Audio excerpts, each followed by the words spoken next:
das Minas Gerais.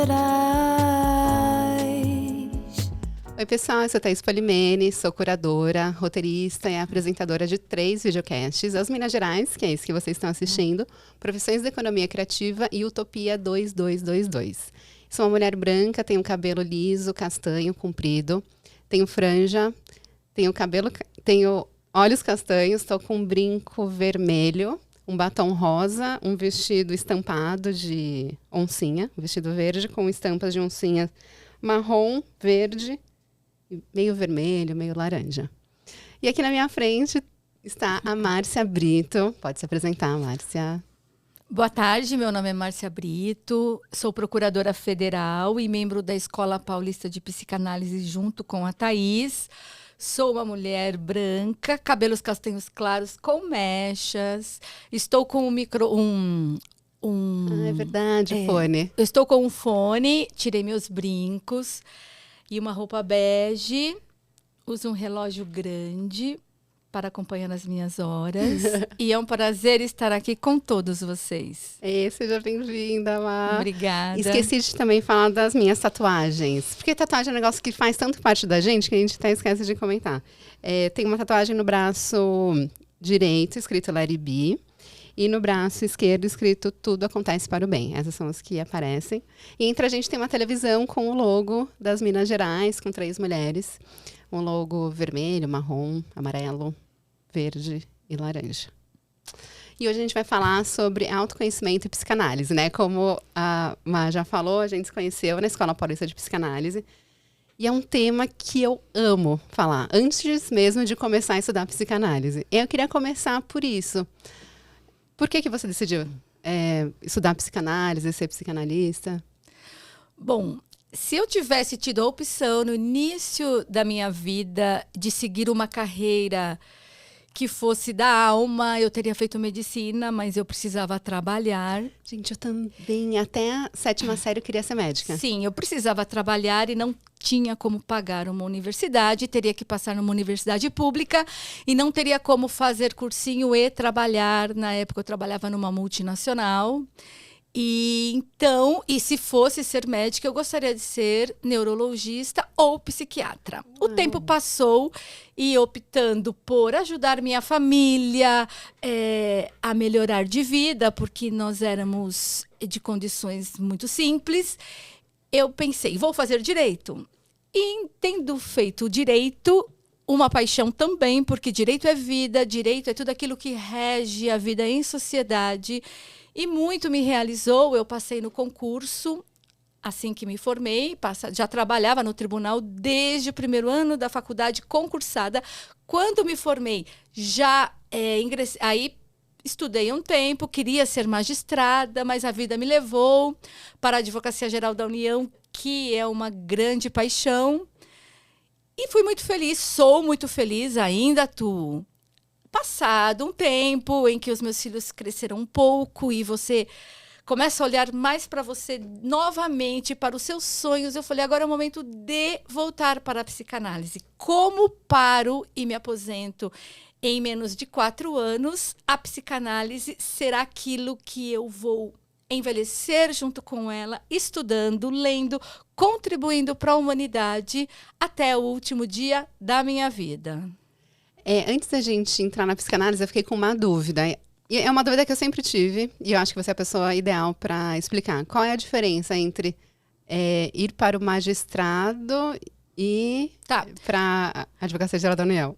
Os cargos constitucionais, eles são 4. Os cargos da magistratura, Ministério Público, Polícia e Advocacia Pública.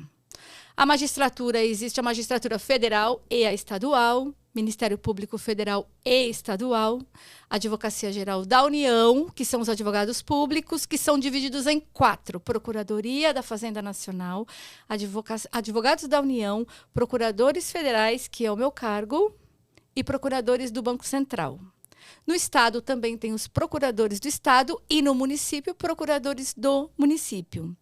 E a Polícia Federal e a Polícia Estadual Civil em cada um dos estados. Nossa, muita coisa, eu não tinha ideia. Sim, as pessoas confundem um pouco, mas por quê? Porque as nomenclaturas muitas vezes são idênticas. Por exemplo, um procurador do Ministério Público Estadual, quando ele vai à segunda instância, um juiz de primeiro grau, quando ele vai para a segunda instância, ele se torna desembargador. Um procurador de justiça, quando ele vai à segunda instância, ele vai ser procurador de justiça. Tá. E ele muitas vezes E o procurador do Ministério Público Federal, ele já começa desde o início como procurador da República. Por isso que as pessoas confundem os cargos. São muitos cargos e cada um exerce uma função totalmente diferente, né? Totalmente diferente. O magistrado, ele entrega o direito a quem de direito. Tá. O procurador, ele tem vários cargos, mas ele cura a Constituição, ele cuida da Constituição. O procurador de justiça, claro, ele trabalha denunciando, mas, enfim, ele é o curador da lei. E os advogados, eles defendem as políticas públicas. Então, a Advocacia Geral da União defende as políticas públicas do governo federal. Todos. A Procuradoria Federal, ela é composta hoje de 156 autarquias. Então, nós estamos em todos os lugares, de Anvisa ao Ministério do Seguro Social. Nós estamos no IBAMA, no INCRA, em todos os lugares, defendendo as políticas públicas. Uhum. E política pública é um tema que a gente sempre conversa. Sim. Nos nossos videocasts, assim, principalmente política pública voltada para a cultura, educação. Então, todos esses cargos estão envolvidos Com certeza.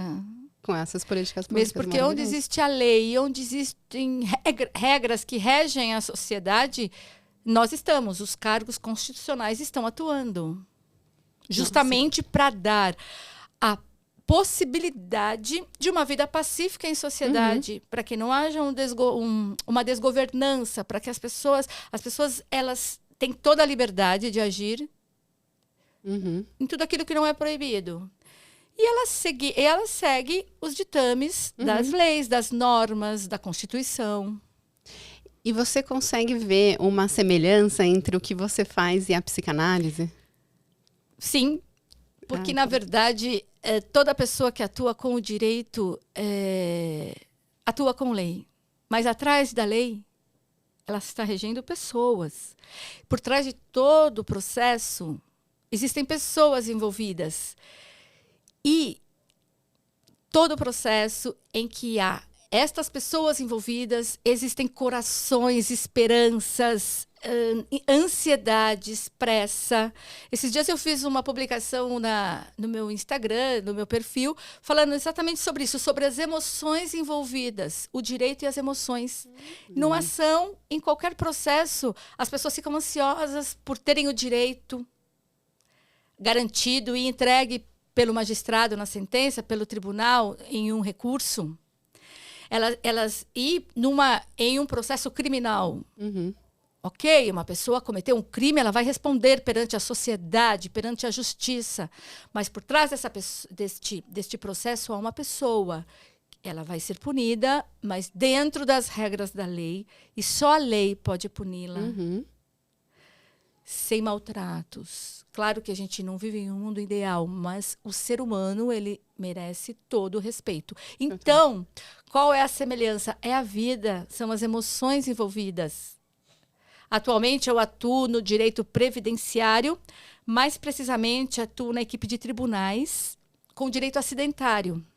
Então, as pessoas procuram, né, a justiça pedindo o seu direito contra a autarquia federal INSS, Instituto Nacional de Seguro Social, pedindo um auxílio-doença, uma aposentadoria por invalidez, um auxílio-acidente.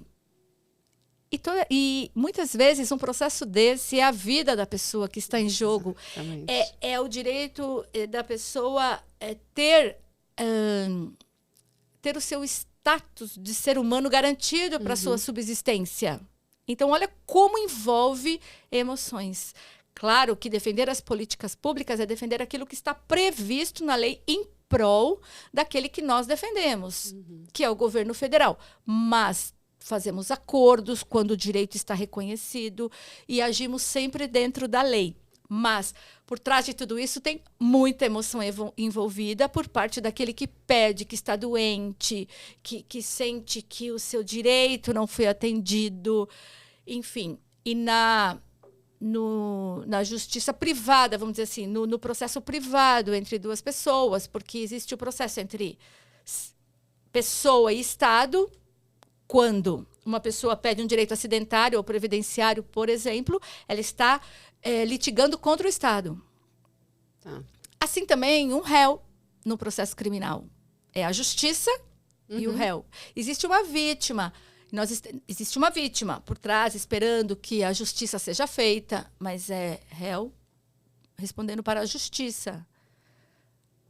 E no processo privado são duas pessoas. E aí qualquer coisa, um direito de propriedade, um direito condominial, que também não deixa de ter emoções envolvidas. Eu não atuo no direito privado, em ações privadas. Claro, eu só trabalho para o poder público, mas em todo o processo há emoções envolvidas.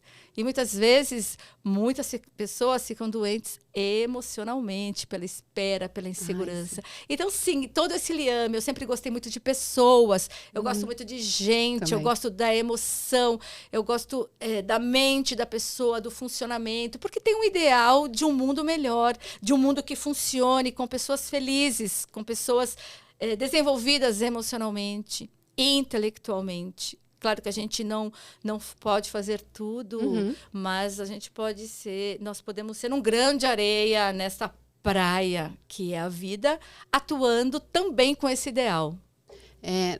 Nossa, é engraçado porque eu nunca associaria o trabalho de uma procuradora federal com saúde e com saúde mental. E aqui, conversando com você, como você trabalha com isso, né, com a parte da previdência, é muito óbvio, né, que está associado à saúde mental e que você vai continuar trabalhando com saúde mental e agora de uma forma ainda mais próxima, né, de quem precisa, porque você vai atender na hora, né, aqui aquela pessoa que está precisando disso. Você sabe, assim, se o governo oferece esse acompanhamento de saúde mental já ou não ainda? Olha, eu acho que existem vários segmentos, inclusive para vítimas dos crimes, existem. O governo, ele direciona, sim. Existem também segmentos que as pessoas podem... Por quê? Porque a saúde mental, emocional, ela é saúde pública. Então, sim. Então, assim, dentro do dever previsto na Constituição de todo ser humano, de todo brasileiro, de todo habitante no Brasil ter o direito à saúde pública, dentro desse direito também está a sua saúde emocional. E conta pra gente qual a importância, né, você trabalhando nisso, que você percebe de ter esse acompanhamento de saúde mental. Às vezes nem pelo governo, sabe? Mas as pessoas terem isso no dia a dia, sabe? Todo ser humano necessita ter saúde mental. Já como diz Freud, inclusive, né? Uma pessoa saudável mentalmente, ela terá a condição de gozar e fruir, ou seja, trabalhar, amar. Então, toda pessoa. Então, nós falamos de uma vítima, nós falamos de uma pessoa dentro de um processo, nós falamos de um juiz atuando, porque esse juiz que trabalha muito, trabalha com pessoas, trabalha com situações muito delicadas, ele também é um ser humano, ele precisa ter uma saúde mental para poder atuar. Porque ele define o futuro, né, das pessoas. Sem dúvida. A avalanche de ações hoje, por exemplo, no setor que eu trabalho, no órgão que eu trabalho, que é a Procuradoria Federal da Terceira Região, Procuradoria Regional Federal da Terceira Região. São 5 regiões. E a Terceira Região, São Paulo e Mato Grosso do Sul. Então, nós somos procuradores. A imensidão de demandas faz com que haja uma sobrecarga de trabalho. Então, muitos procuradores também se sentem, muitas vezes, emocionalmente abalados por não darem conta do que deveriam, com aquela tranquilidade. Atrás de um profissional, por exemplo, de um procurador, existe uma pessoa que tem sua família. Então, essa imensidão de processos, essa imensidão de movimentos dentro da justiça, e aí que todos atuam, também causa um grande gravame ao profissional. Então, por isso que eu te digo do tamanho da ligação que tem a psicanálise com o direito. Porque por trás de tudo temos um ser humano. E ele necessita estar emocionalmente sadio para poder levar sua vida, trabalhar com vigor, trabalhar com estímulo, atuar em família, vivenciar a sua família, ter o prazer do lazer, porque uma pessoa que não tiver o equilíbrio, ela vai virar um trabalhador, um hard. E o que vai acontecer? Há pessoas que, e a gente até estava conversando essa semana, há pessoas que relaxam no lazer trabalhando, mas isso não é normal. Eu já tive algumas épocas na minha vida que era tanto trabalho que eu falava, ai, que bom que amanhã é sábado para eu trabalhar. Isso não é normal. E aí, quando eu pegava para trabalhar, eu me sentia tranquila, em paz.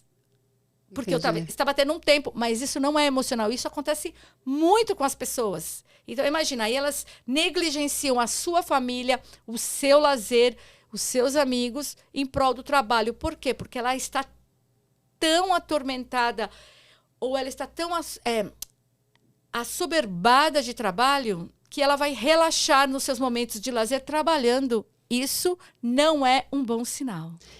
Eu lembro que uma época era muito chique falar, sou workaholic, né? Hoje em dia, eu acho que as pessoas estão percebendo que isso não é saudável. Não é saudável. Porque parte-se do pressuposto de que aquela pessoa que trabalha muito, que é hard, ela tem mais valor. Isso. Que o empregador vai gostar. Claro que vai. Que a produtividade, né? Espera, mas a troco do quê? A qual custo num futuro próximo? Exato. É muito melhor um funcionário que saiba dividir todas essas coisas, e o empregador que também fomente isso, para que todos tenham saúde. Porque hoje em dia, as licenças por motivos de saúde, a gente está falando emocionais, mas vamos falar psiquiátricos. Tem, né? Burnout e tantos outros, num estado mesmo depressivo que a pessoa, né? Conheço muitas pessoas. Exatamente. Isso é toda uma consequência desse tempo todo que nós viemos nessa atuada, nessa forma de trabalho. É preciso mudar. E a pandemia, ela trouxe, ao mesmo tempo forçada, e ao mesmo tempo que nós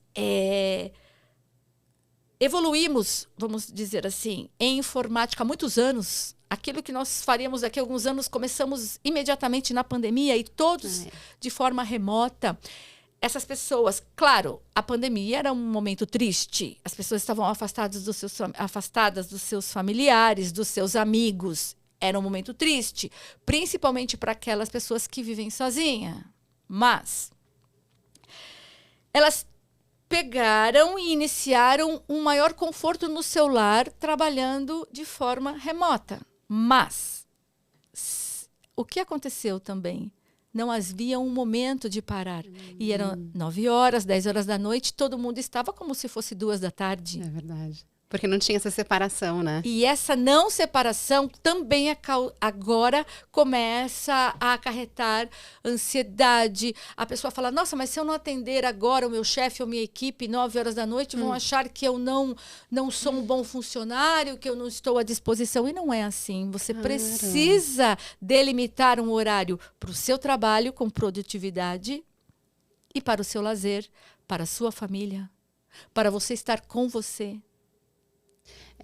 Nossa, eu vi relatos de pessoas que falavam que os gerentes mandavam mensagem 10 horas da noite.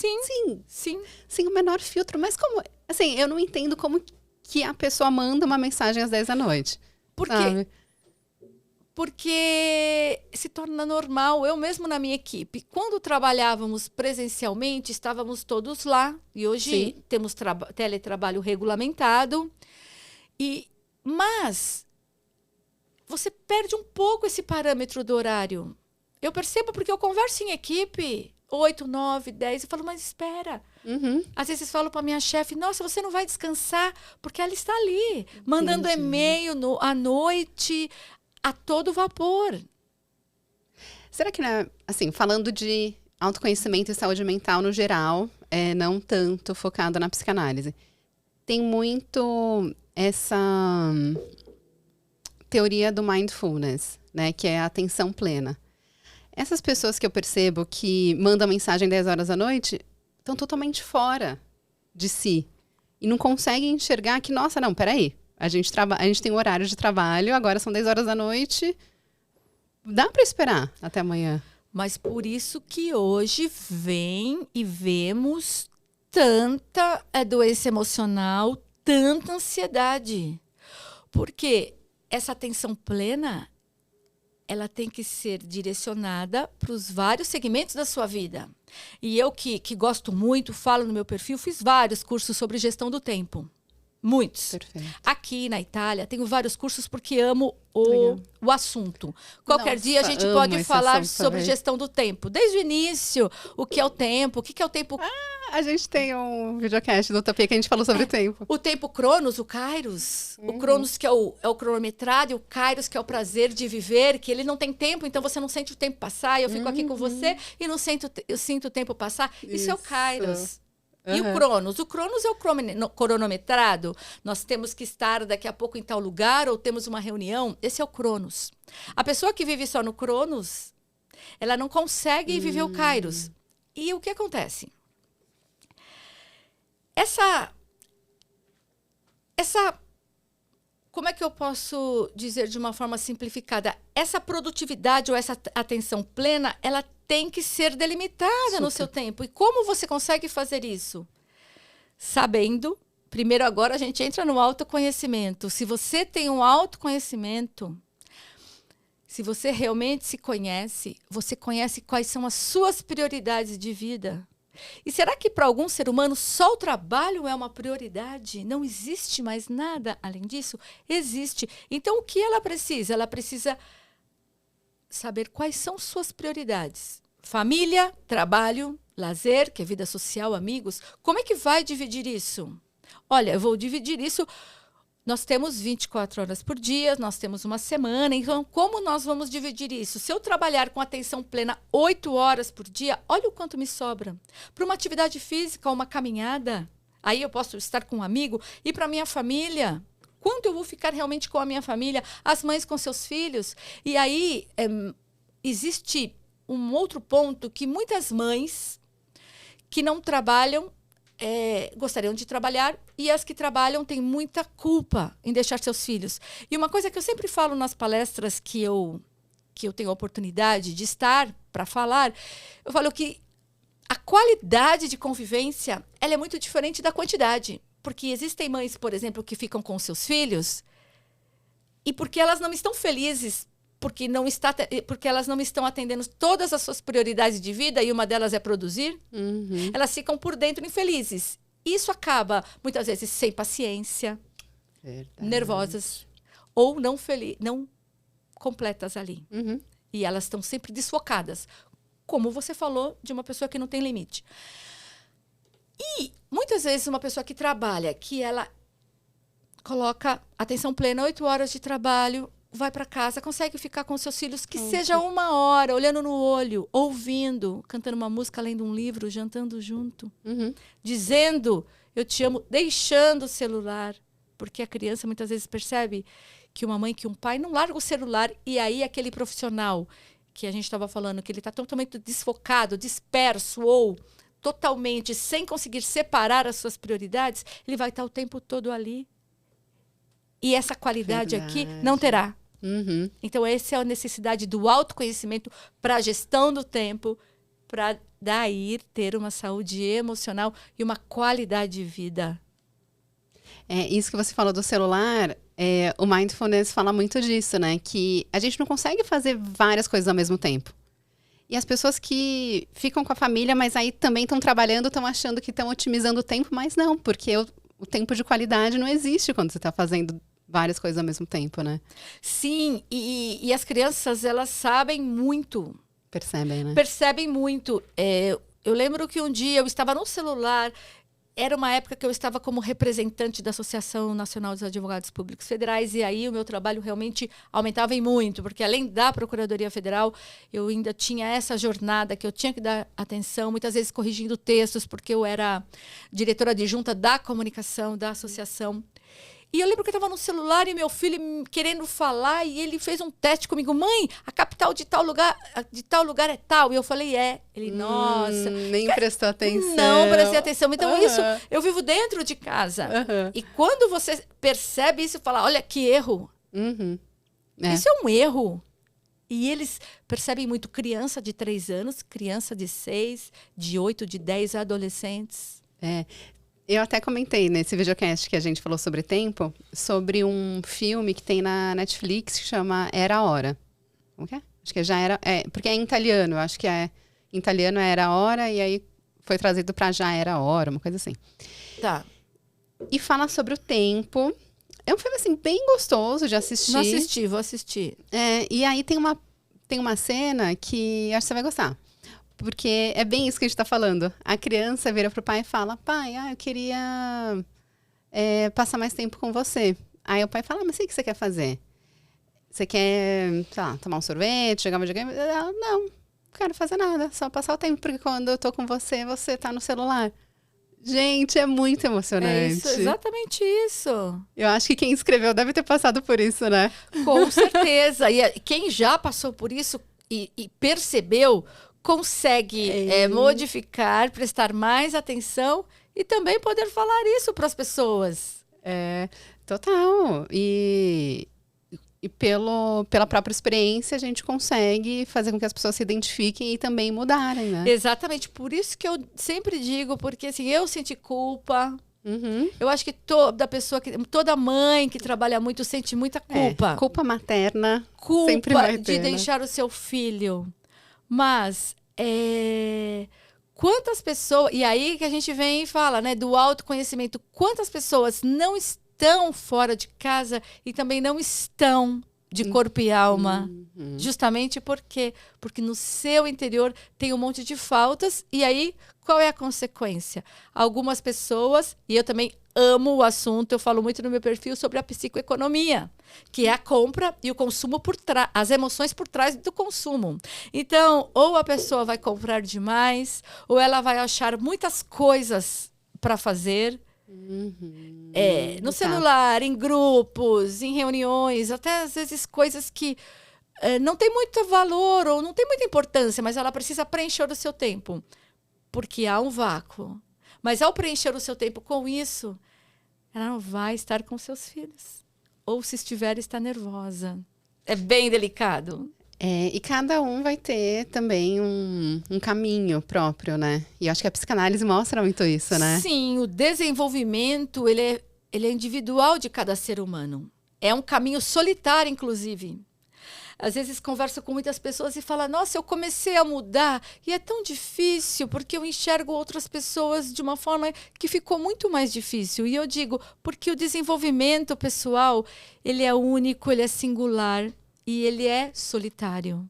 Porque você vai expandindo e as pessoas que estão ao seu lado, às vezes, não estão se expandindo, ainda não acordaram para algumas coisas que você já acordou.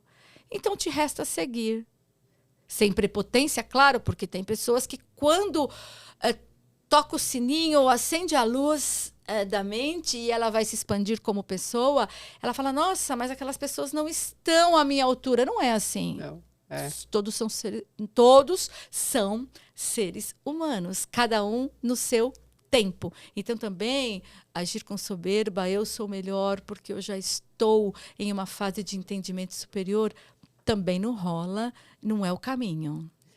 Ima, a partir de que momento você começou a investir em autoconhecimento? Você lembra? Assim, desde sempre ou não teve algum momento que... Teve. Muito interessante isso. Eu namorei 6 anos e meio uma pessoa. Eu comecei a namorar com uns 20 anos, aí foi até os 26 e pouco.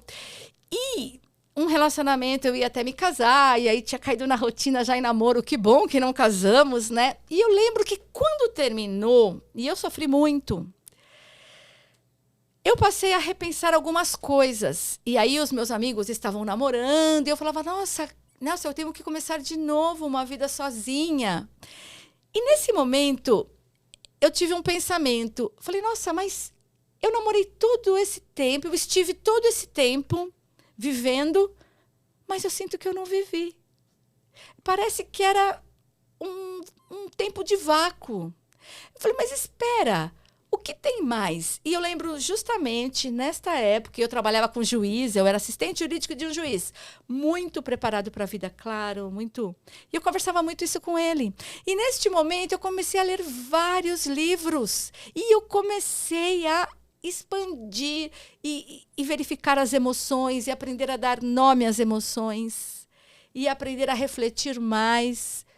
E eu lembro muito bem, e também já fiz um post sobre isso, que eu ficava muito sozinha, pensando, refletindo em crescimento.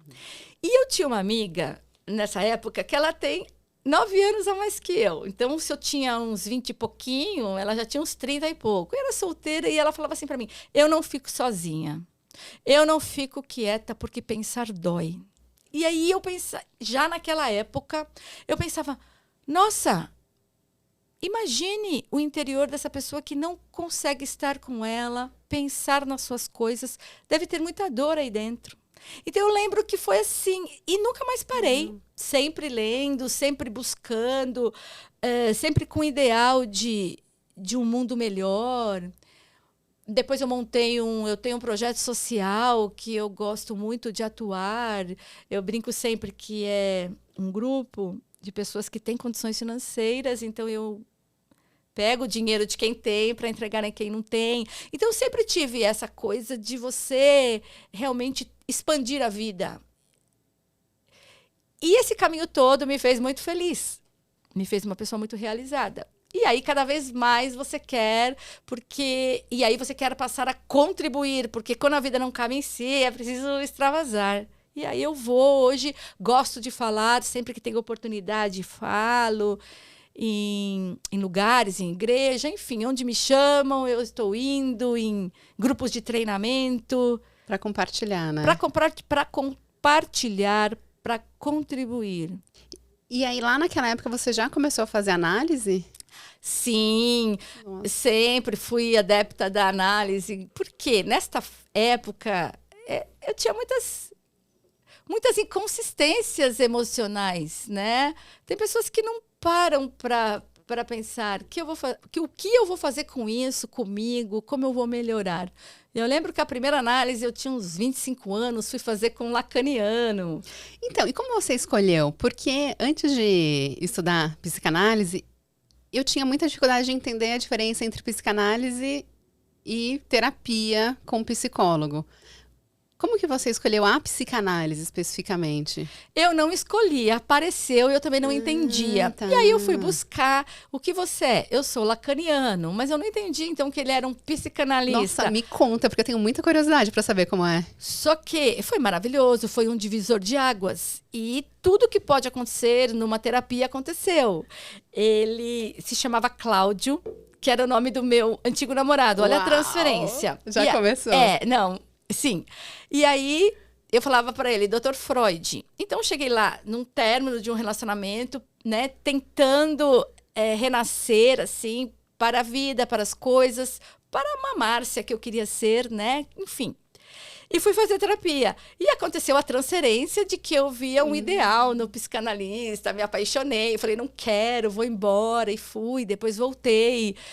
Todo o processo da transferência. E aí a psicanálise durou uns 3 anos e foi maravilhosa. Bastante. Foi maravilhosa, foi um divisor de águas na minha vida e eu me tornei outra pessoa. Depois eu... Tem aquele universo mítico, assim, de que você fala 5 minutos, aí o lacaniano fala, olha, já terminou a sessão. Porque, na verdade, o que importa não é o tempo. Porque por que você vai ficar 45, 50 minutos se a pessoa não quer mais falar, sendo que ela chegou no ponto, no cerne, e ela precisa elaborar aquilo. Pois é, eu não entendi. Daí quando a gente foi gravar sobre o tempo, eu vi um vídeo que o Christian Dunker explicava sobre o tempo lógico do Lacan.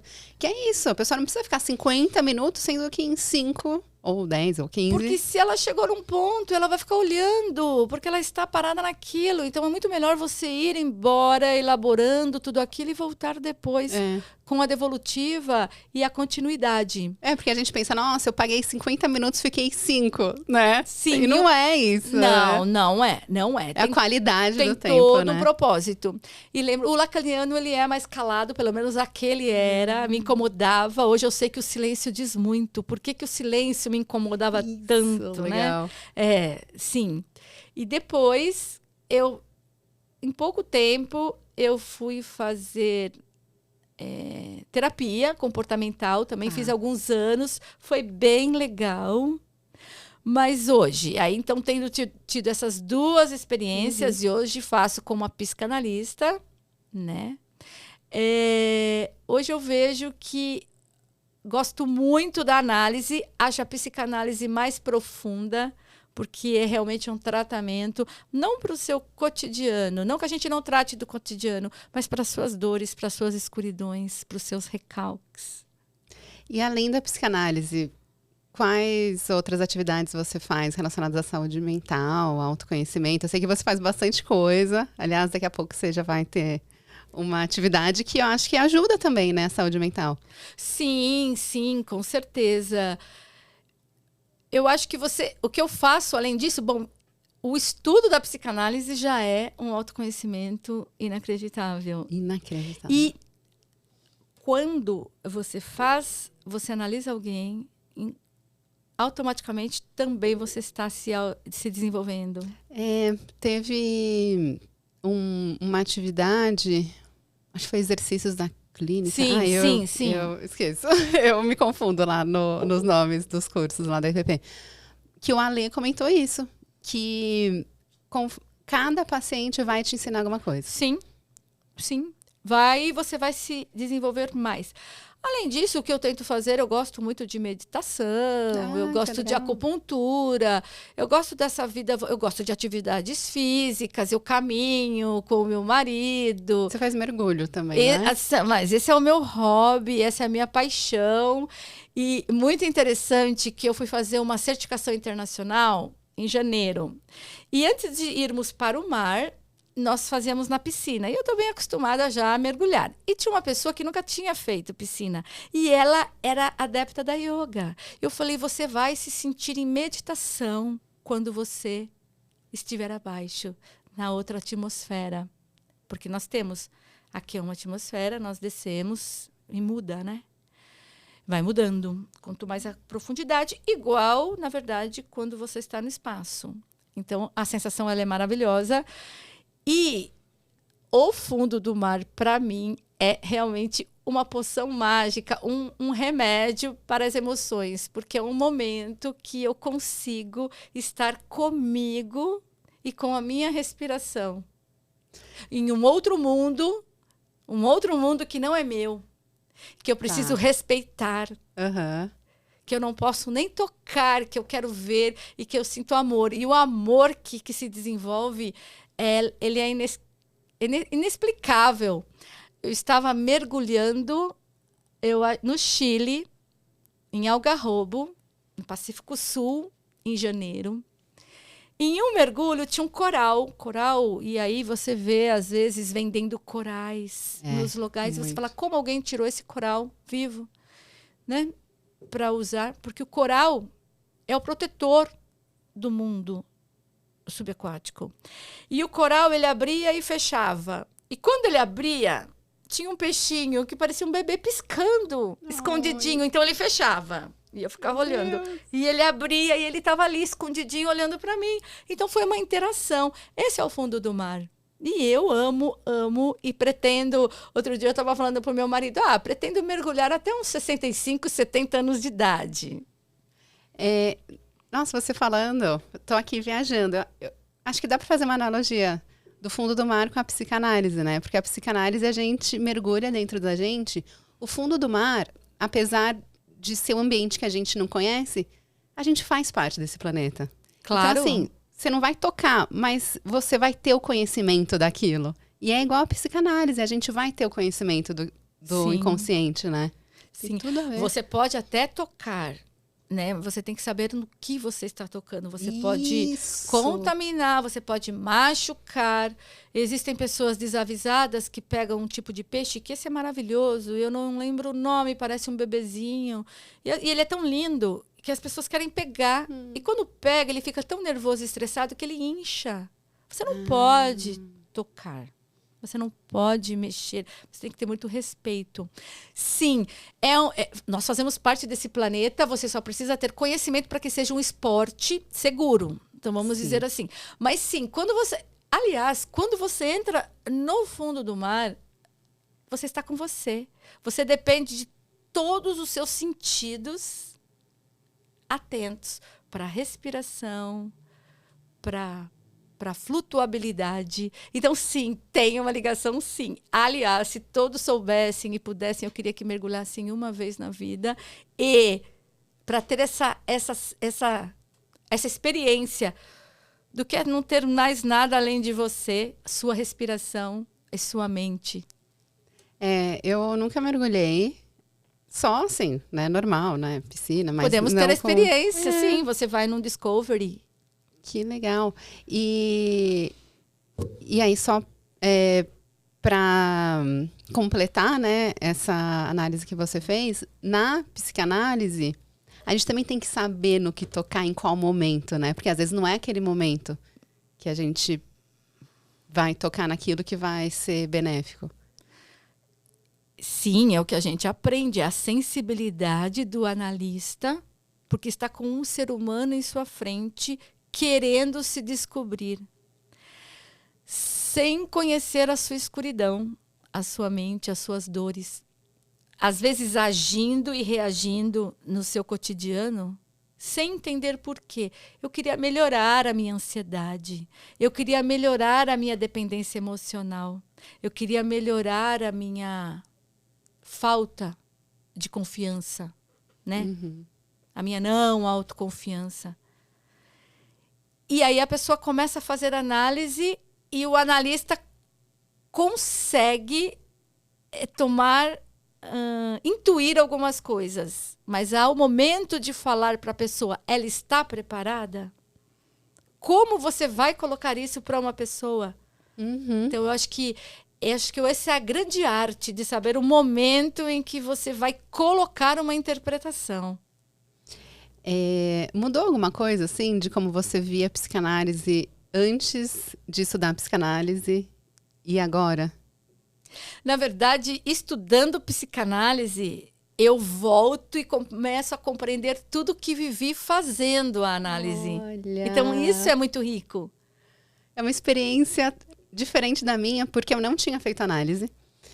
E aí, assim, também fazendo uma autoanálise, eu gosto muito de saber como funcionam as coisas. Então, antes de fazer análise, eu fui estudar psicanálise, sabe? Isso foi meio que intuitivo. Sim. Só que eu sempre gostei muito de obras relacionadas à psicanálise. Então, sei lá, sessão de terapia. Lia livros do Contário Caligares, Beth Milan. Então, é um tema que eu sempre gostei. Os meus pais também gostavam. Eles estudaram psicanálise. Eles não atuam como psicanalistas, mas estudaram psicanálise. Então, é um assunto que a gente sempre gostou de conversar. Familiar. É familiar. Mas eu tinha uma visão da psicanálise. Não tinha uma visão. Eu ficava me questionando, como que o analista... Qual a diferença entre ir numa análise e conversar com um amigo? E aí agora eu tô percebendo que tem técnicas, né? Sem dúvida. Meu Deus! E são técnicas muito rebuscadas. As pessoas Principalmente nessa linha que a IPP segue, né? Que é do Bion. Sim. E, aliás, estou apaixonada pelo Bion. Não é Porque, incrível. Sim. O último assunto que nós falamos... Pensamento. Não. Teoria do pensar. A conjunção constante, Tá. que é aquilo Nossa que Senhora. uma pessoa, ela traz para uma sessão de análise um assunto, ou um tema, ou um nome, ou uma dor. Ela está trazendo aquilo e aí você vai buscar dentro daquilo o que é, o que não é. E aí aquilo que o Alê falou. O que você faz com aquilo que não é, que você não tem, que você não escolheu, que você não optou, que você resolveu renunciar. E o que de tudo isso está pressionando o que é? Exatamente. Então, como você vai organizar isso mentalmente? Acho esplêndido. É meio filosófico. E você estudou filosofia, Sim, eu né? fiz pós-graduação em filosofia. Você vê uma relação da filosofia com a psicanálise? Total. E porque o que é a filosofia? É pensar. É a busca do saber. Em tudo, né? Sim. E os filósofos acho que podem atender, não podem? Como psicanalistas? Não sei. Não sei, acho que Eu em acho- consultório, assim. Não sei. Eu não tenho esse conhecimento. Pensando assim, poderia, né? Mas por que tem a ligação? Uhum. Porque Sócrates tinha uma mãe parteira. Ah, Da onde é? surgiu Sócrates? Ninguém sabe. E ele tinha uma mãe parteira, né? Fazia partos e ele acompanhava a sua mãe. Por isso que é chamado a maiêutica, que é do parto, é de dar à luz, a maiêutica. E aí, naquele momento, ele pensou dar à luz a um bebê, não sei se era essa palavra que usava, dar à luz à mente. E daí vem, por isso que ele é o pai. Sim. Aí tem o período pré e pós-socrático, e tal, porque ele é o pai. Nós podemos dizer assim, desse momento mais moderno, que ele, então, a filosofia é isso, é trazer à luz o ser humano. Por isso essa ligação com a super. psicanálise. Aliás, psicanálise poderia ser filosofia com algum outro nome. É muito parecido, é tudo. E aí, quando Filosofia aplicada. não Sim, sei, né? sim.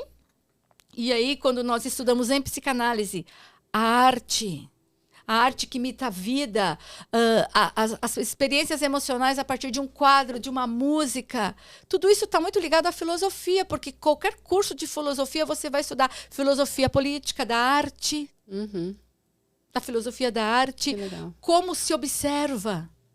É uma observação pura do filósofo. E como cada um também vai observar, que tem a ver com as próprias experiências que a gente tinha falado, né? A sua visão e aí entra uma discussão muito profunda em filosofia. Como fica como você analisa os críticos literários? Se um crítico literário ele analisa uma obra, seja ela qual for, música, pintura, escultura, pela sua perspectiva, como ele pode jogar isso para a galera, para a sociedade, como crítica literária? Te pergunto. Então, essa sempre foi a minha questão quando eu tinha um blog Cult Cultura. Que eu não falava que era crítica, eu falava, é um texto sobre o que eu vi. Só que, geralmente, quando eu não gostava, eu não escrevia. Porque isso ia influenciar as pessoas que iam ler. E talvez, muita gente que leu e falou, não, se é ruim, eu não vou assistir. E a pessoa pode gostar, porque eu talvez não tenha gostado por causa da minha experiência. Outra pessoa pode gostar muito. E a mesma coisa o contrário, eu posso ter amado e outra pessoa Exato, odiado. e quando você vai ver a crítica literária de alguma também coisa, acho. pode te sugestionar, principalmente as pessoas que não têm conhecimento para saber que a crítica literária vem da percepção daquela pessoa. Então, quando nós falamos num país como o Brasil, que nós não temos um desenvolvimento intelectual pleno, muito pelo contrário, fica muito difícil você deixar uma pessoa que quer um cinema ler uma crítica literária. Esse foi sempre um ponto que me pegou muito. Nossa, demais. Olha, eu nem tinha feito essa relação com filosofia ou com Né? psicanálise. Filosofia é a Faz, né? conversa, né? É. É o debate, é o fazer pensar. Por isso que gosto tanto de Bion, porque filosofia é a expansão do pensamento. Por vários prismas. Uhum. E as aulas de filosofia na antiguidade eram dessa forma. Você fazia a dialética, a retórica e tudo mais, e por vários segmentos, e para se chegar não a um consenso, mas a uma abertura da mente, como o Bion, que tenta nos expandir o aparelho psíquico. Só para quem está assistindo aqui, gente, Bion, né? Porque eu não conhecia a Bion antes de ver uma aula da EPP, que aí por causa disso eu escolhi a EPP. Tá. Aí quando eu ouvi falar de Bion, eu falei, nossa, que cara legal. Foi um psicanalista, chama Wilfred Bion, que ele tem ascendência britânica e francesa e nasceu na Índia. Então, ele tem, né, muitas formações e isso acho que já contribuiu para ele criar essa... ele não fala teoria, né, mas assim, esse pensamento dele. Sim. E é isso, é a teoria do pensar, né?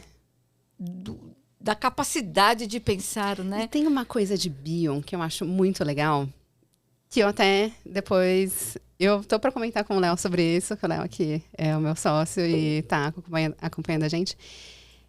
A gente sempre falou que é produtor de conteúdo, porque a gente começou com um blog, e aí a partir do blog foi para outras redes sociais, agora a gente está fazendo videocast.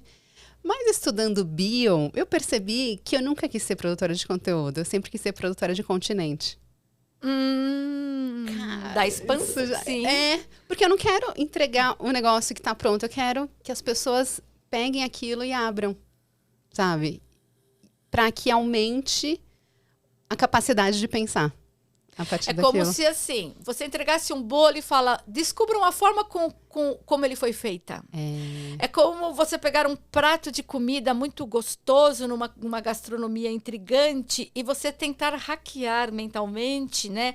Ou sensorialmente. Isso. O que tem ali. Então, você pega aquele continente para buscar os conteúdos. Eu entendo perfeitamente o que você quer dizer, sim. Nossa, e o Bion foi o motivo para eu ter escolhido a EPP. Teve algum motivo para você ter escolhido a EPP? Na verdade, eu estava fazendo uma pesquisa e aí fui atendida pela EPP. Também fui ler, né, sobre a EPP, gostei muito, entrei no site e fui atendida. Na verdade, gostei logo na recepção, fui muito acolhida e escolhi. Ali tinha a junção dos horários, de tudo. O tripé totalmente. Hoje eu vejo o quanto ela é séria, o quanto ela é maravilhosa, né? Seguindo aquele tripé necessário. Conta um pouquinho sobre o tripé, porque acho que o pessoal não sabe. Tá. Existem, e isso é uma coisa que me pega, eu falo, meu Deus, como nós podemos deixar que vários cursos sejam ministrados pela internet com a nomenclatura psicanálise? Nossa, sim. Com vídeos gravados. R$300 você faz um curso inteiro. 6 meses. Você precisa estudar, porque você vai lidar com o ser humano. E aí eu penso, ok, o mercado, vamos dizer assim, ou as pessoas, os analisandos escolherão os analistas, os melhores, será? Eles têm preparo para isso? Ou eles vão adoecer mais? Vão pegar péssimas experiências na sua busca interna, dependendo do profissional. Então, uma escola séria, um instituto psicanalítico de formação séria, ele segue o tripé, que é dividido em 3. Aulas teóricas, análise pessoal e análise clínica. No último ano, o aluno vai fazer análise, ele vai analisar no estágio. Tem a supervisão, né? Com supervisão. Aí ele vai ser analisado. Ninguém pode atender, ninguém pode analisar o outro sem se conhecer, sem fazer análise também. Então, essa é a seriedade que eu encontro na Escola Paulista de Psicanálise e que eu gostaria de ver em todos os lugares que se aventuram a ministrar em cursos de formação. E pelo que é estudado, né, a EPP tem essa linha da escola inglesa, que é a partir de Freud, né? A francesa é um retorno a Freud. Então, até foi uma pergunta que eu fiz logo que a gente começou, foi, e Lacan, a gente vai estudar? Porque eu sempre ouvi falar de Lacan, né? Sim. Aí eles falaram, não, porque o Lacan é o retorno, né? E então a gente estudou Freud, Klein e Bion. Como que você enxerga essas três? Tá. Eu não iria a Lacan porque, ao que consta, segundo os nossos facilitadores na EPP, seria um curso único. Novamente, único, Uhum. outro. Como eu vejo, quando eu comecei a estudar Freud, a princípio eu não gostei e hoje adoro. Eu gosto do sim, Freud sim, também. eu acho que Freud é a cama, Freud é toda a base.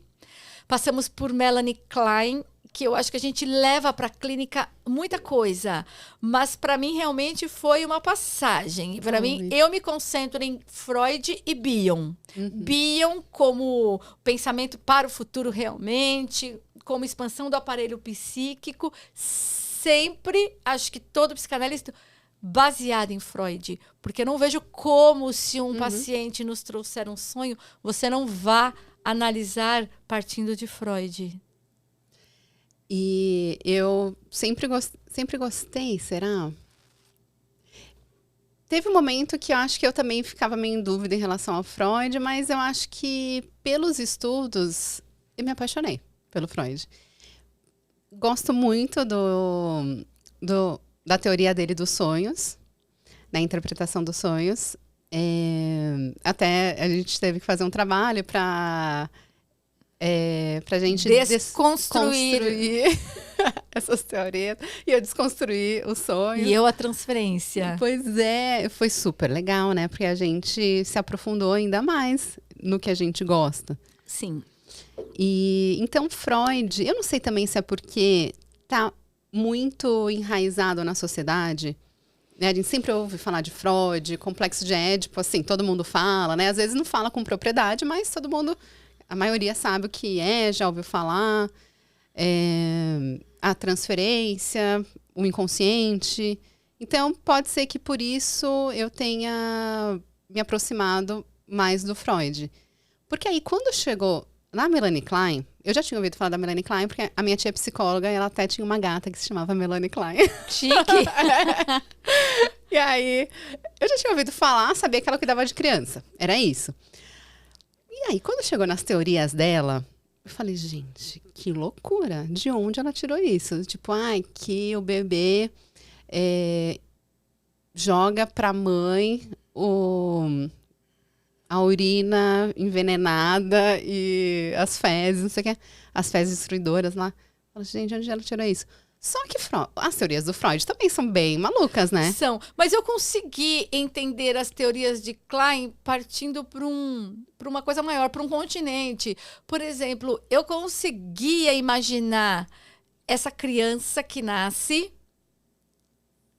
sem sentimento, com ansiedade, vindo ao mundo novo, com uma luz, com fome, com frio, com xixi, com cocô, e todo aquelas sensações típicas, né, naturais do ser humano.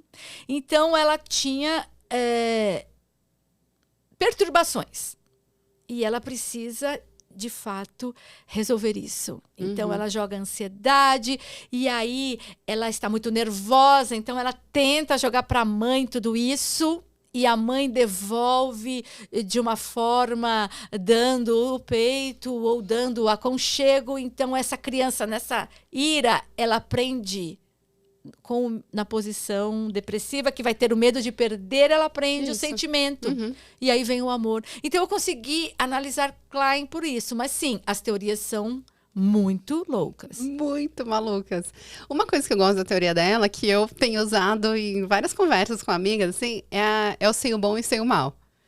Porque, às vezes, algumas pessoas vêm pra mim, aí começam a falar que, não gosto de tal pessoa porque ela fez isso. Falo, olha, isso aí é sei o bom e sei o mal. Você tá vendo a pessoa só como sei o mal. Você tem que ver como um objeto completo.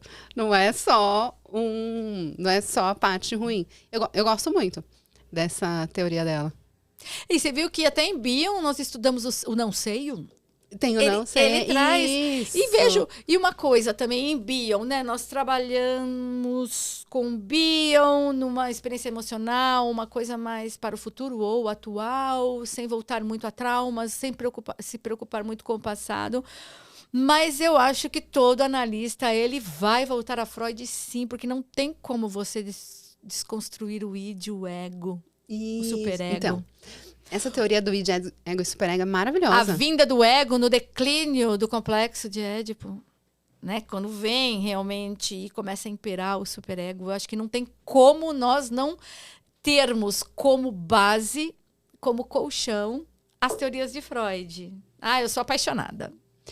E aí você pretende seguir alguma linha no atendimento? Porque tem alguns... por exemplo, você já fez lacaniano. Eu não tenho dúvida que eu serei que eu gosto e a minha linha de atuação já é e será bioniana. Com os ensinamentos de Freud sempre. Quero ler todas as obras ainda assim completas de Freud. E é isso que dá estímulo para viver, né? Falo, tenho tantas coisas para fazer, tenho tantas coisas para ler. Ou seja, o aprendizado não para nunca. Eu também percebo isso. Eu não sei se vou atender. O meu objetivo com o curso de psicanálise é exatamente fazer as entrevistas e tentar extrair de forma mais profunda o tema do entrevistado. Também a escrita, né? Sim. Eu escrevo... Tô numa fase aí que eu não sei se eu escrevo crônica, mas tô, né, meio Tem que ter voltando. coragem para escrever crônica, né? Tava lendo o post lá. Escrever é um ato de coragem? Ou escrever crônicas? O nome do meu livro? Ou não. O que eu escrevi? O que o eu nome postei? do seu livro é? Escrever é terapia, publicar é coragem. Isso. E aí tinha um post, né? Esses Isso, dias que a Marta sobre, Medeiros falou. Ela tá lançando um curso de crônicas. Ela falou assim, olha, quem escreve precisa de coragem. Exatamente, porque é isso. Escrever assusta. Na verdade, você se mostrar assusta. Isso. Você partir para uma... Você retira de si o conhecimento, a intuição, o sentimento, o pensamento. E você jogar isso para a sociedade, seja através de livros, de palestras, do meio que for, assusta a quem faz. Muito. E tem que ter uma segurança, uma frieza, um conhecimento de que, sim, não sou perfeita, posso ser criticada, e isso faz parte do jogo. Você percebeu alguma mudança na sua vida, assim, prática, depois que você começou a fazer análise, fazer o curso de psicanálise? A análise foi um divisor de águas na minha vida, porque ali comecei a entender e saber dar nomes às emoções. Tá. Então, foi uma mudança interna, mas externa, teve, assim, por exemplo, nas relações? Muito.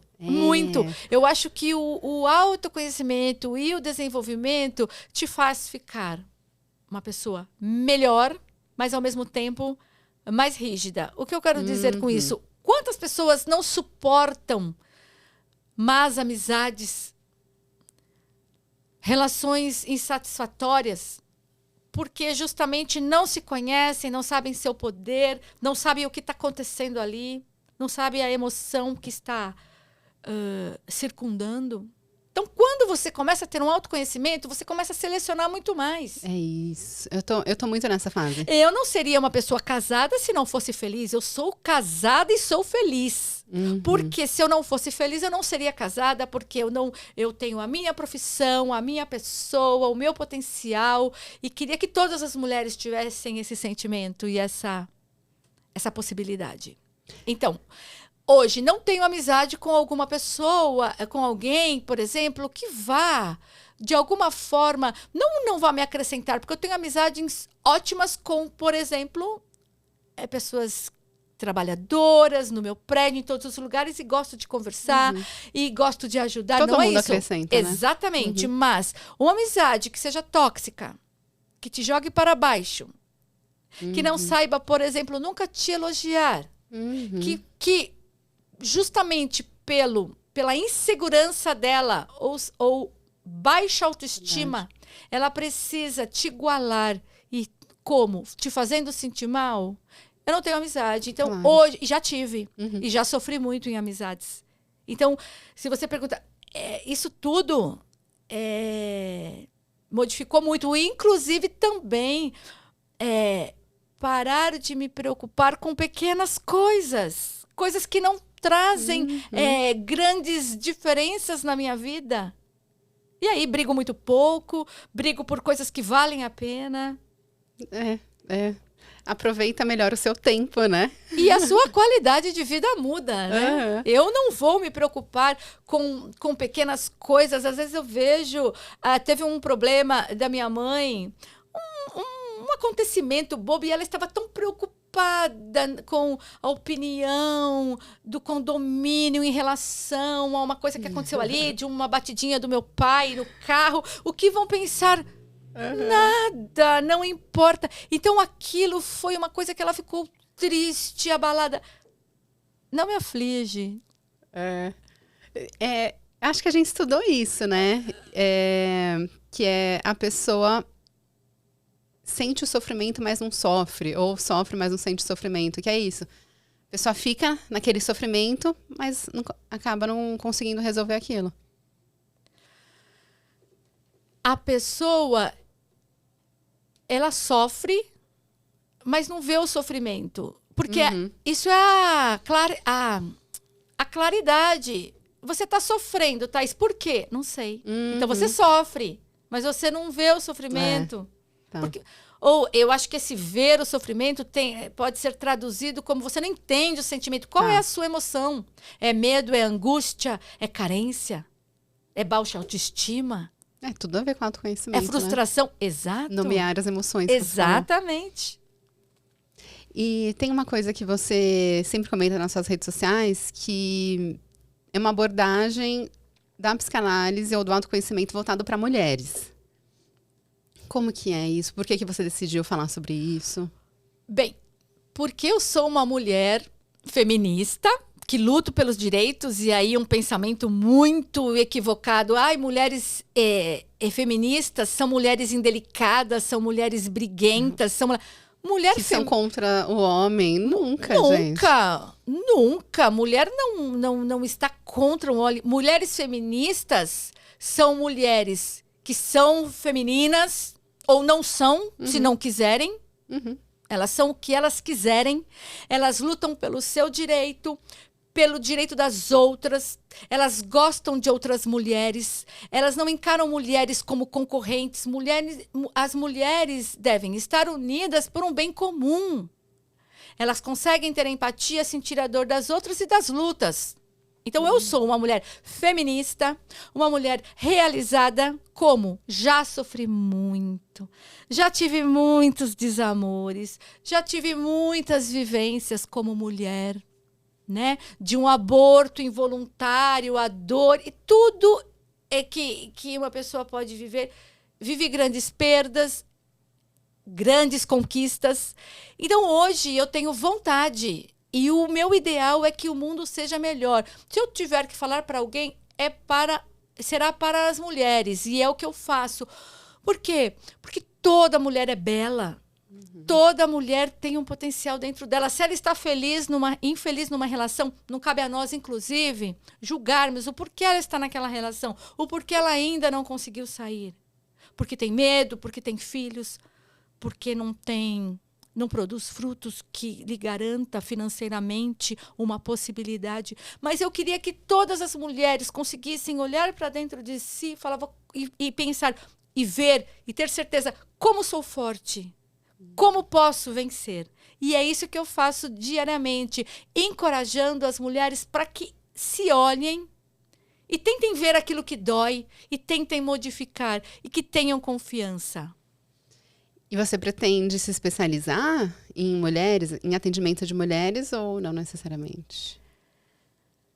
Não necessariamente, não. Eu quero atender, sim, não geral. atender, mas eu gosto muito de participar de palestras. É claro, e no meu perfil, que é para mulheres, existem um monte de homens, e eu brinco, né? Eles querem saber como pensam as mulheres. Mas, claro, eu gosto de falar para as mulheres. Gosto de falar para as mães, esse sentimento de culpa. Eu gosto de falar sobre isso. O consumismo feminino que dizem, homens muito mais consumistas. A mulher é consumista. Então, eu gosto de falar da psicoeconomia, né, de como direcionar esse gasto. Primeiro, perguntar se você realmente precisa ou por que você quer, se está querendo ou precisando tapar algum buraco, alguma dor. E isso não vai resolver, pelo contrário, pode piorar, porque às vezes você compra sem precisar. Sim. Você compra para mostrar para outras, para seu círculo social, para sua família, para sua vizinhança, que você é alguém que não é, ou é, mas não poderia, mas você precisa, então, através de objetos materiais, mostrar uma pessoa que, se você tiver autoconhecimento, você vai precisar de muito menos. Você vai ter muito menos necessidades.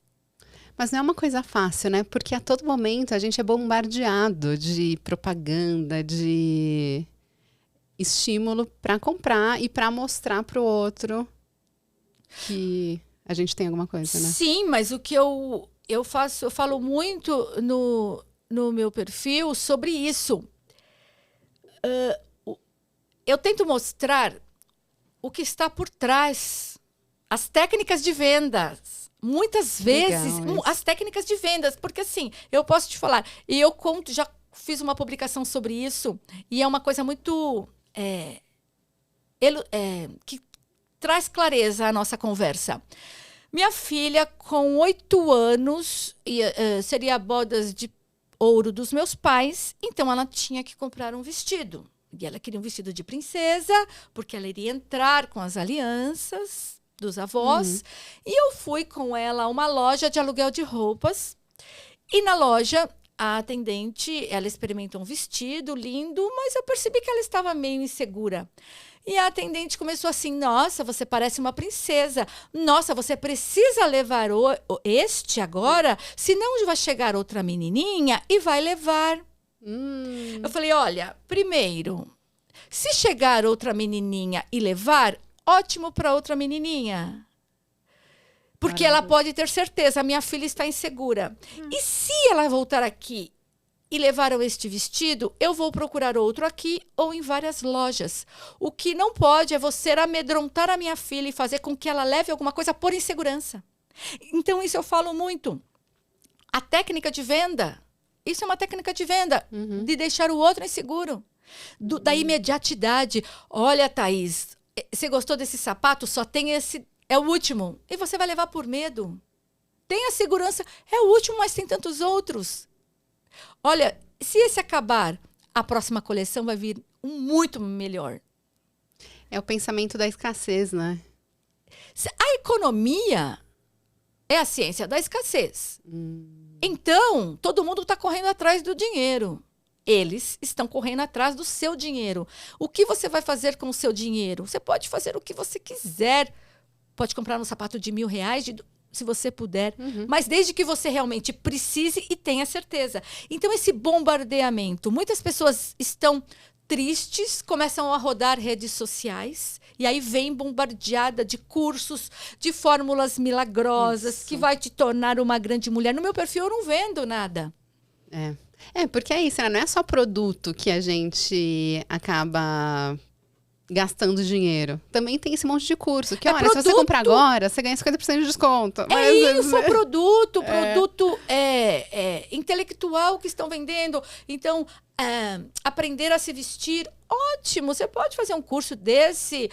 Quero saber paleta de cores, ou quero fazer um curso da minha área. Você pode. Mas tem gente que compra tudo. Compra, porque não sabe se defender da forma que vem, porque a forma que vem ela é muito agressiva. As técnicas de venda são muito agressivas. E eu digo sempre isso, você já passou pela experiência, por exemplo, de entrar numa loja de cama, mesa e banho, que tem aquele cheiro. Muitas lojas de roupas têm aquele cheiro maravilhoso que, quando você entra, Você fala, meu Deus, que mundo mágico. Isso é uma técnica de venda. É o marketing olfativo, né? Sim, porque você vai levar aquela roupa e aquele cheiro para dentro do seu lar, da sua vida. E não é assim. Você pode até levar. Você compra, inclusive, aquele produto aromatizante para levar junto. Mas, assim, isso é técnica de venda. Eu fiz publicidade, né? E quem fez publicidade geralmente fala que em algum momento vai entrar em crise com a publicidade. Porque a publicidade é feita para isso, para vender. E a gente aprende as técnicas de venda e aí chega uma hora que a gente fala: nossa, mas estou trabalhando com uma coisa que eu não acredito.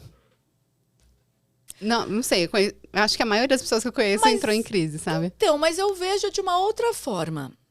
Se você é uma vendedora e você aplica todas as técnicas de vendas, você é ótima.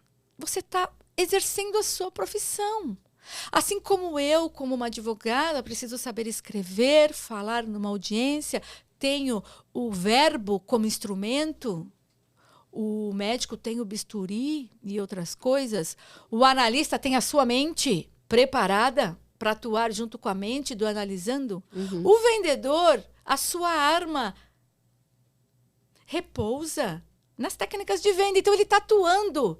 Mas precisaríamos, na base escolar, também explicar e ter como disciplina socioeconomia, economia, para que você saiba o momento, porque é ótimo. Se você me oferece com todas as suas técnicas de venda, o que cabe a mim? Se eu tenho uma boa estrutura econômica, socioeconômica, já a psicoeconomia já bem delineada na minha mente, porque me foi introduzida, inclusive, como grade curricular.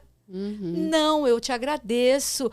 Você é uma ótima vendedora, mas eu estou insegura, eu não vou levar este produto agora. Mas se eu voltar, eu vou te procurar. Isso é lindo. Isso é o jogo. É que eu acho que envolve muitas coisas, né? Envolve a meta. Então, assim, o vendedor tem que atingir aquela meta, por quê? Só para dar lucro para aquela empresa.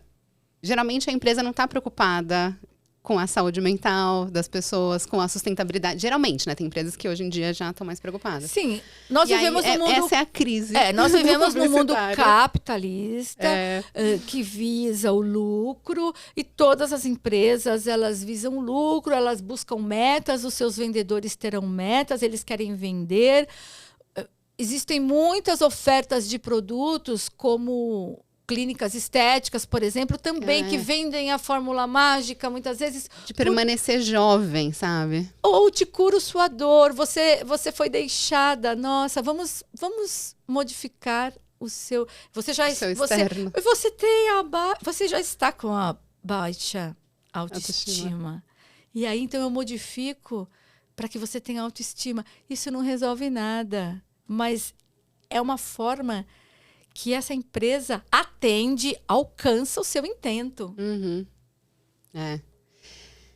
Bom, vamos ver como vão ser os cursos de publicidade, porque na minha época foi um boom, muita gente entrando. Hoje em dia eu não sei se você tem filhos nessa idade, né, de escolha da profissão. Como que tá, assim, a escolha da profissão? O que o pessoal tem escolhido? Eu acho que tudo ainda, né? Medicina. Meu filho ainda está em dúvida. Às vezes ele fala que quer fazer sociologia, está numa fase adolescente de ideais muito bonitos, né? E eu não me envolvo, converso e não me envolvo para que ele possa realmente escolher a profissão que ele quer. Outras horas ele diz que vai fazer direito, que é a profissão, né, dos pais. Ok. Mas eu acho que ainda tudo. Mas a publicidade, sem dúvida nenhuma, hoje é praticamente... Antigamente era publicidade, como é que eu vou dizer, material, ou eu não sei qual o nome que se dá, mas hoje a publicidade digital, marketing digital, ele é muito forte. Ele mudou muito, né? Muito, muito. E imagine, as redes sociais, ela alcança milhões e milhões e milhões. Quantas pessoas veem o Instagram ou estão no Instagram? 100 milhões? Não sei. Você consegue imaginar o alcance disso. E aí, existem as técnicas do marketing digital. Você impulsiona pagando para o Facebook, que é o mesmo. Você impulsiona pagando o seu anúncio. E aí você coloca a sua persona, né? Eu quero atingir mulheres, não sei o quê. E você direciona e aquela mulher que estará rodando a rede social verá aquele anúncio. E falando em, né, já que a gente começou a falar dos jovens e agora a rede social, como você percebe assim essa relação dos jovens com a rede social para a saúde mental? Você tem alguma avaliação disso? Sim. E a minha avaliação ela é péssima, porque não vivemos sem internet. Facilitou a vida de todo mundo, mas para o jovem, não só para o jovem, para a criança, para o adolescente. E hoje a gente vê bebês em restaurantes com celulares na mão rodando, porque eles ficam tranquilos e os pais podem comer. Então isso começa desde cedo. É um problema muito grande, justamente por conta desse bombardeio. Eles não têm ainda o aparelho psíquico preparado para isso. Verdade. E hoje em dia, lógico, não tem paciência para ler. Já não existe o livro físico, praticamente. É mesmo. E aí, eles não têm paciência para ler. Então, eles só ficam numa reatividade ali. Eles não têm mais o tempo do tédio. O tédio saudável, que é aquele, o que eu vou fazer? Vou brincar com bonequinho, vou imaginar. É tudo no social. Eles não têm tempo para um ócio criativo também. O que eu vou pensar agora? Sempre nas redes sociais. O que eu acho acaba trazendo ansiedade, falta de foco. Eu tenho uma filha adolescente, o tempo todo vendo maquiagem, vídeos de maquiagem, aprende tudo. Mas e ela com a família, por exemplo, se nós não ficamos em cima, atentos a isso, fica muito complicado. Então, eu acho que isso é uma coisa terrível por este ponto. E existe o vício digital. Tem uma novela que está... Eu não assisto mais a minha mãe, dorme em casa uma vez por semana, e aí ela assiste a novela. E eu vejo. Ela fala, olha, essa menina na novela, ela é viciada digital. Olha. E isso acontece muito. O vício digital. Disso, então. Existe até abstinência. Isso é uma coisa muito séria. Como a droga. Eles sentem abstinência. O pior castigo é tirar um aparelho deles. Eu ouvi falar uma vez assim, que os únicos produtos cujos consumidores são chamados de usuários são redes sociais e droga. Exatamente. Sim. Então, assim, o excesso das redes sociais realmente para os jovens ou para as pessoas adultas realmente não é algo bom. Mas tem um lado bom também, né? Por exemplo, que você falou que a sua filha tem aprendido algumas coisas. Sim, a acessibilidade. Não tem como viver sem isso. Não tem como. O que nós precisamos é equilibrar. Porque às vezes as pessoas falam, então vou tirar o celular do meu filho. Outro dia, né? minha filha falou assim, eu não sei o que ela queria comprar ou ver. Eu falei, então vá ao Google e pesquise. Então isso é maravilhoso. Isso. Nossa, Às vezes o meu filho quer ir em algum lugar, pesquise à distância. Então, isso, não temos como viver. A acessibilidade é muito grande. Se ele quiser assistir uma aula de biologia ou entender melhor sobre um assunto, ele vai no YouTube e assiste. Não tem como. O problema é, o seu filho está conversando com você, está interagindo com você? Ele está conseguindo conversar, olhar para você, prestar atenção no que você... Eu acho que isso cabe a cada pai, cada mãe, ver o seu jovem, o seu adolescente. Não é fácil. Porque talvez o desenvolvimento, né, das crianças agora esteja muito diferente do que era por causa das redes sociais. Então, algumas crianças estão conseguindo se desenvolver bem, outras não tanto, porque ficam concentradas naquilo e não tem um desenvolvimento interpessoal, né? Fica só por meio das telas. E aí isso cabe à escola verificar e aos pais. Primeiro aos pais, a sua família. Tá. E depois a escola. É preciso prestar atenção em tudo isso. Em conjunto, Sim. né? Agora, óbvio que a criança, essa geração, nasce sabendo mexer no celular, no computador. Fazem inúmeras coisas, ensinam a gente. Isso. E a informação que eles possuem. Tem uma pesquisa que acho que uma criança de 10 anos, eu não sei se é essa idade, 10, 12, tem mais conhecimento do que o imperador romano. Essa é a nossa realidade. Eles conhecem tudo. E a gente, né, que tem os filhos dentro de casa, a gente sabe quanto eles sabem sobre os mais diversos assuntos. Isso advém da informática, dessa acessibilidade. Mas tem esse outro lado. Estão sempre agitados, querendo ver tudo. E aí vem o estar conectado o tempo todo. Em psicoeconomia ou em gestão do tempo, mais em gestão do tempo, existe uma nomenclatura chamada FOMO, F-O-M-O. Fear of missing out. Exato. Nossa, eu Em italiano. Não sei se eu ainda tenho, mas eu Sim. tive muito isso. Fear of, isso, ou la paura di perdere qualcosa em italiano, é o medo de perder alguma coisa. Então, o jovem ou alguns adultos, eles precisam ficar o tempo todo antenados, eles precisam saber de tudo que ocorre na família, no grupo de amigos, no grupo de trabalho, no trabalho, na política. E o que acontece? Zera a produtividade, zera o foco.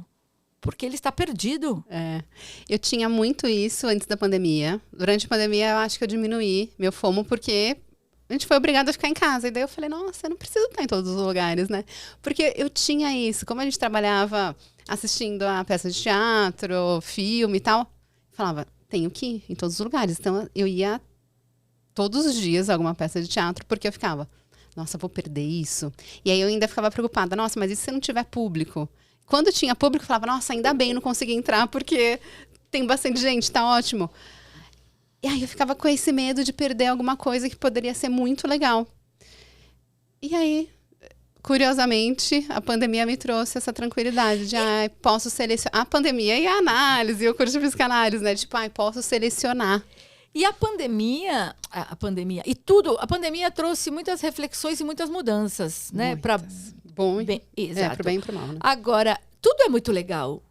Hoje é muito legal e semana que vem também terá um monte de coisa legal. Assim como uma roupa que você não compra hoje, o ano que vem vai ter uma muito mais linda. Você não precisa comprar agora.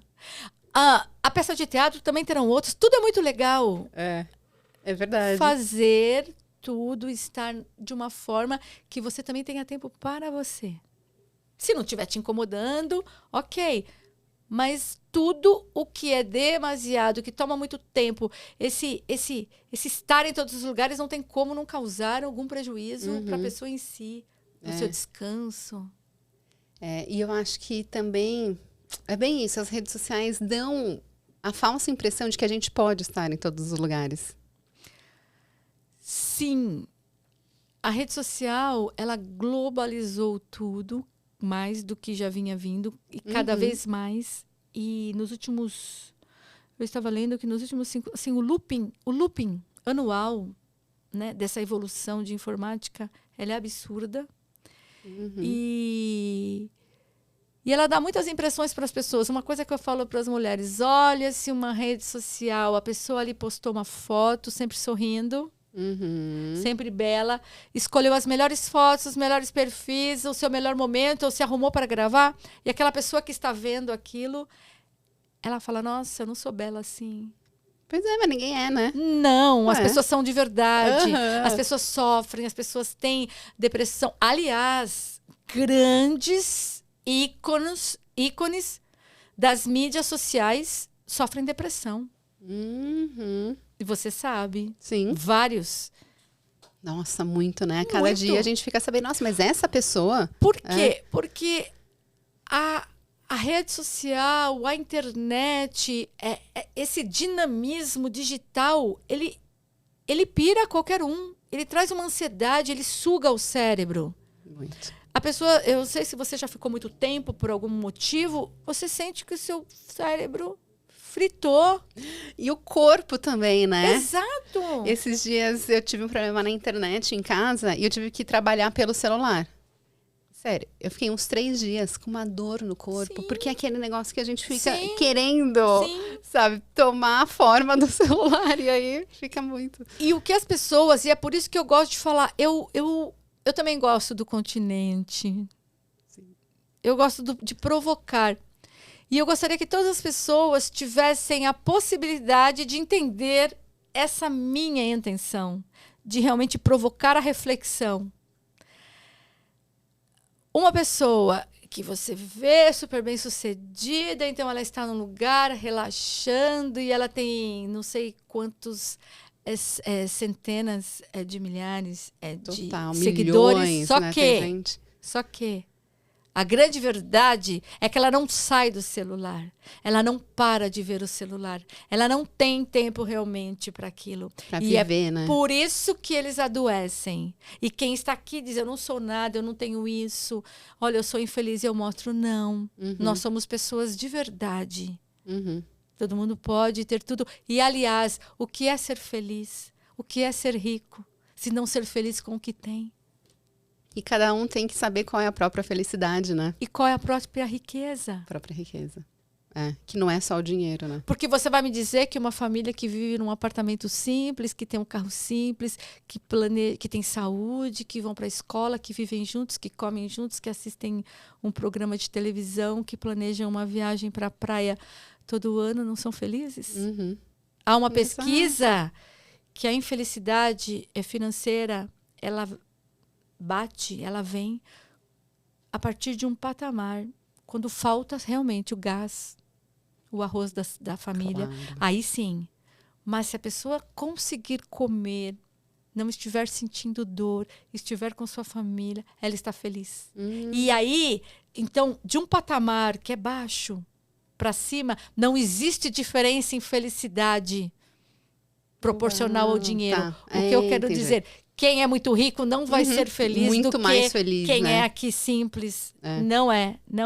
Pode ter algumas coisas que o dinheiro pode comprar, mas a felicidade interna, ela não vai ter muita diferença. É por isso que tem tantas pessoas tristes, infelizes, morando em grandes palacetes, Claro. corações gelados, relacionamentos frustrados. Uhum. Eu acho que o legal da psicanálise é que a gente não quer dar fórmula, né? Então Não. é isso. Te faço pensar, Isso te mesmo. conduzo.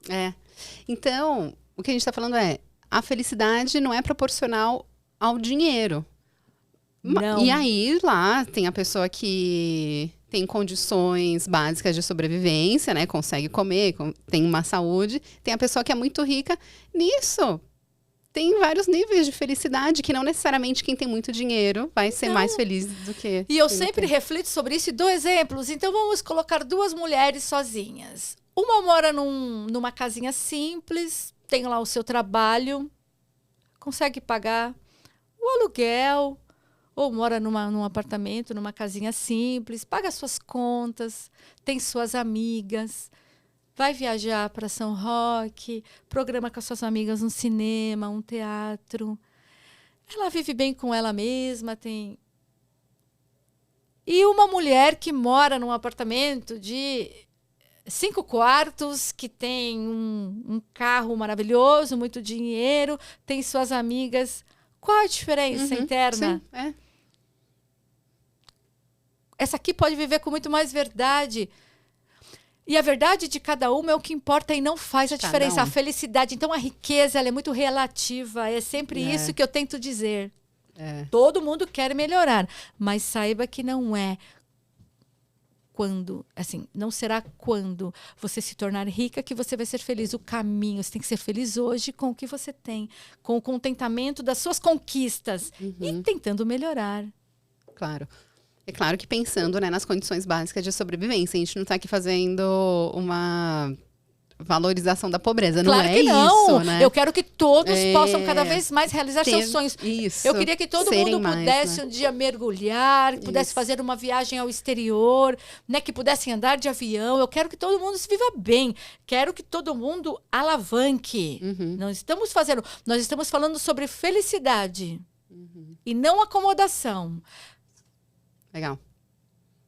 Eu acho que todo mundo tem que tentar melhorar, se capacitar para melhorar, e todo mundo quer melhorar. Uhum.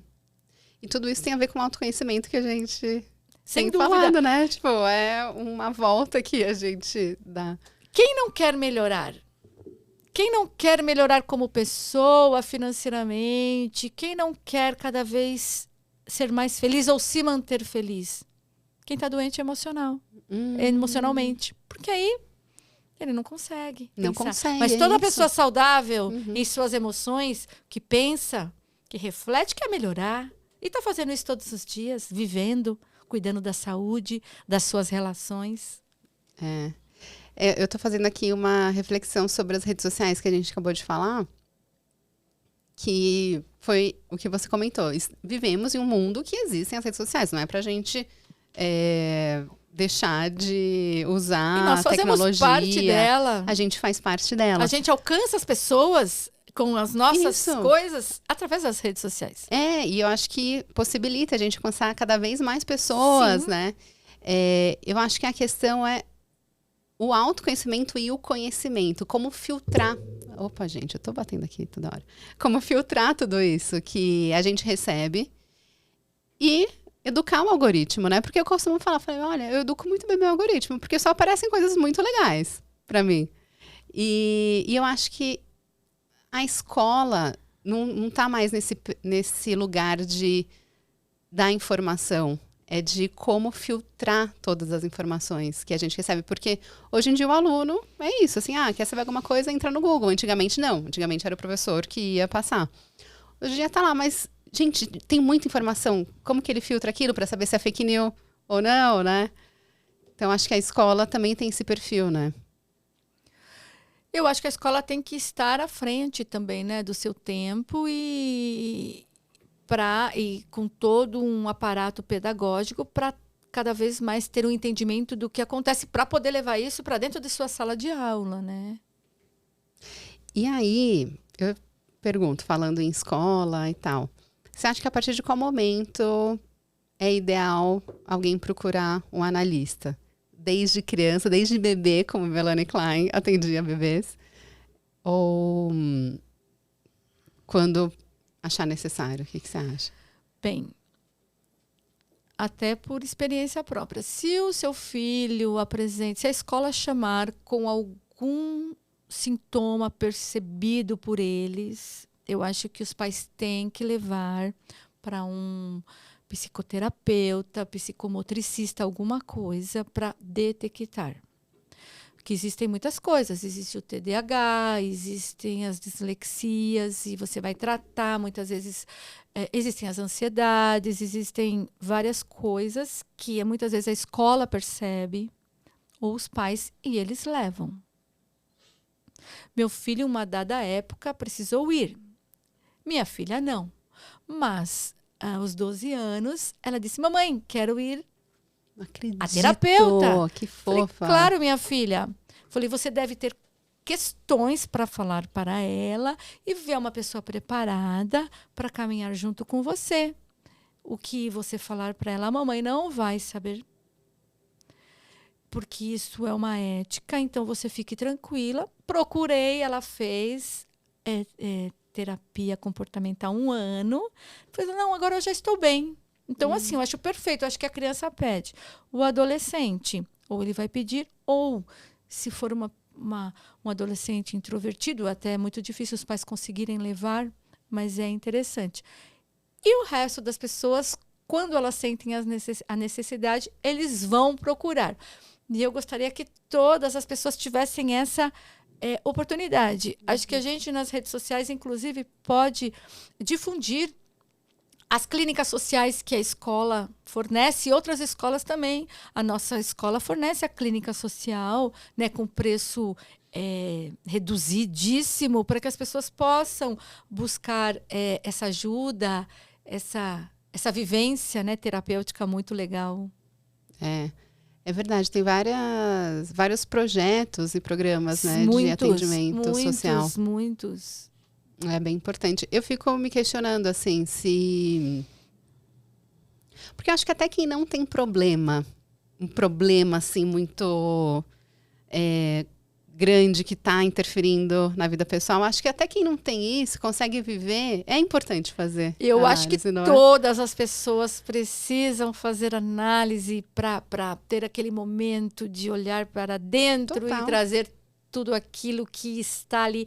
E não adianta, não é tudo que você conversa com o seu amigo, Não. com o seu marido, com a sua esposa, com os seus pais. Porque vai estimular outras coisas, né? Exatamente. Eu comecei a fazer análise por causa do curso, né? Então a gente Você precisava nunca tinha fazer. feito? Nunca tinha feito.